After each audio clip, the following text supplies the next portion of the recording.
Store ചെയ്ത് വെച്ചിരുന്ന cauliflower ആണിത്.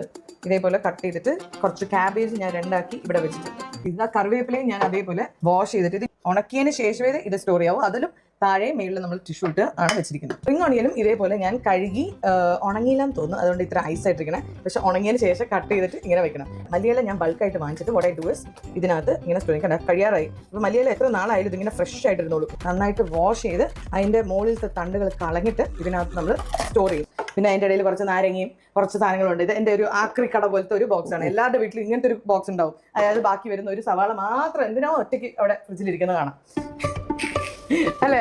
ഗ്രേപ്സ് എപ്പോഴും ഞാൻ വാഷ് ചെയ്തിട്ട് വെക്കുക.